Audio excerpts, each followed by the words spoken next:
Welcome to Caching Waves. This is an Elliott Wave update for CHAINLINK. Now I'm going to get into the Elliott Wave count here, but just real quick, this is my YouTube schedule.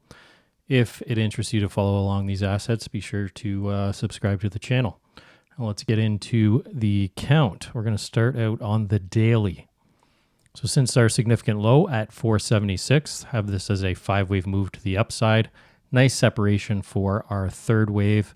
You can see where wave 5 equals wave 1, pretty much exactly to target. Also, to indicate where our fourth wave is likely to be, we take a base channel beginning of wave 1 off of wave 2. It's also a modified pitchfork, is the same as a base channel. Look for the fourth wave pivot right on the top end of that to make our fifth wave. So as you can see, everything reacted as it should for a impulse. And from there, we're looking for a 3-wave correction as a wave 2. So we have a large wave 1 and 2, and we're looking for continuation to the upside after that. Now I have a few different counts as to how we finish. None are ideal. Let me just show you here. First is we have a WXY, most likely double zigzag.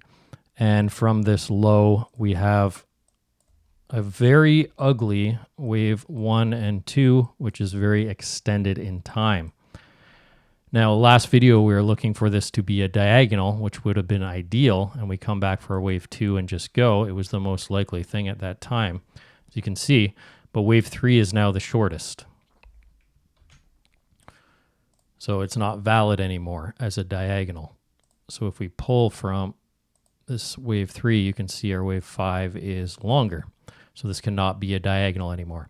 So the only option is if this is our low, then this has to be a very ugly either diagonal or 5-wave move. This looks like a triangle pattern, but we can't have a triangle in wave 2. So it would have to be a WXY, a zigzag X triangle is the only way that would fit. And then we got a very ugly 3, 4, 5. So that's how we would end up making a 5-wave there. But then we have a very long wave 2. It's not invalid, but it goes against ideal guidelines, right? But from that point, either way, we would be looking for another wave 1 and 2 here to launch us in our third of the third. So that's one way to count. The other way I saw, which is not ideal either, but I think it has a better look than the 1, 2, 1, 2. And that would be that we finished off in a WXYXZ, which is our zigzag X, and then triangle. Or this could just be a WXY, and this is all our A leg in our triangle. But I don't like this either because it would be technically a barrier triangle, but you can see it came up a little bit higher than our B wave. A little bit higher than you'd like, and we don't have that spike down that we'd like. But either way, the big difference this makes in the long run, either way you count this in the bullish scenario, is how many waves we finish, right? In this case, we have a 1, 2, 1, 2, so we get an extra 4, 5 at the end. If this is the E wave, we'd have one less 4, 5 at the end. So it's something I'm more worried about in the future than right now, once we see what kind of targets we hit. But we have to be aware of both those scenarios down the road. So as for now, my focus is literally just this wave from this pivot low, looking for a 5-wave move. So we'll go with that. So we're going to zoom down into that level. And the bearish scenario here is obviously we have a completed correction. There's our 1-to-1, probably another move up would make us a WXY. I'm not spending a lot of time on that because I am very biased bullish here. And I would switch bearish if we just created an invalidation. Like I'm not looking to short this market at the moment until a trade setup comes, right? And the way you would switch bearish is if you see a pretty decent 5-wave move to the downside. That would be your alarm bells. But until then, I'm just focused on the bullish setups. So go down to the 1 hour. Remember, this is the one wave that really does matter at this point. But we can count it both ways. I was just looking at this today, trying to make sense of it because I have a lot of alts that have finished in triangles, right? And this one's very close. It's just that B wave's a little bit high. I think it's close enough to allow it, but I just don't want to reach, right? So because of that, I'm going to consider it can be a 1-2, 1-2 or a triangle, and we won't know literally till way down the line when we get either one extra wave or one less wave, right? It's just the way it is. So from this point, have an extended wave 1, 2, 3, 4, 5. Now, I've seen a couple of these on alts as well. This happened on, I believe, XRP. I'm in some trade setups where this is available right now, and that is that we're getting these running flats.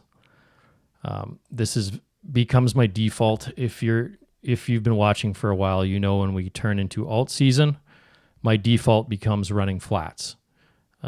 Sometimes the most painful thing in the market, I'm really not trying to be like a moon boy here, but sometimes in alt season markets, the most painful thing that can happen to a trader is not getting the retrace, right? You notice we're not getting retracements in Bitcoin. Everyone's waiting for a nice little 50% retrace to be able to hop in. Like, how nice would it be just to get this right down here, right? But what I've seen happen over the last day or two over alts is that's all you get, and we go higher, and you're waiting for it again. And before you know it, it's impossible to get in. So the way I have this potentially finished is as an ABC. Boom, flat, done. We continue from here. See, we came to our B zone here between 1.236 and 382 extension of wave A. We've also come to the 1-to-1. So everything is considered complete to allow us to move to the upside. On linear, we have a 236 retracement. This tends to happen in all markets too. When we go bananas, we get a 236 or a 382. I'm pretty sure I've mentioned this a lot, that when alt season comes, this becomes the default correction. So what I did here is I have an entry here, and my stop is literally at this A wave low, and I'm targeting way, way, way higher. So that's about the best risk reward you're going to get. Not financial advice. That's just what I did. And I'm looking for position sizing. I've mentioned that too before. So all that would happen here is if this fails, I'd expect our correction gets bigger. ABC, X, ABC, and I'd look for another re-entry down here. No big deal. And I'll get another really good position size lower. But if we go, we should protect this low, right? So just realize if you decide to take that trade, you make that decision, stop is at that low, you are saying this can only be a running flat, right, in this trade setup. And if it's not, then we're likely to get another X and three-wave move to the downside. But let's see where that would target us if we actually hold here.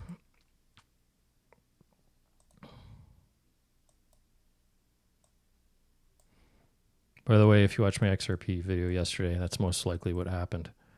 We got a running flat, and we made another 1-2. But the next XRP video won't be till next Monday, so just so you're aware, most likely 1-2 with running flat. We're making another 1-2. So if this holds, our log target would be all the way up at 2561, 1.618 for our third wave. So very nice potential setup right here. Stop at that A. Nice little 16-to-1-ish. And if it breaks, get it a little lower, maybe the 50. Something like this, depending where you decide to put your stop. If you put it past the 66 or even at the low. Either way, very good setups, right? But I take really tight risk rewards just because overall I'm fine firing 2 or 3 times at it because you see the difference. Or put it at the low, 4-to-1. If I'm able to snipe it a little closer, there's 16-to-1, right? And the one available right now,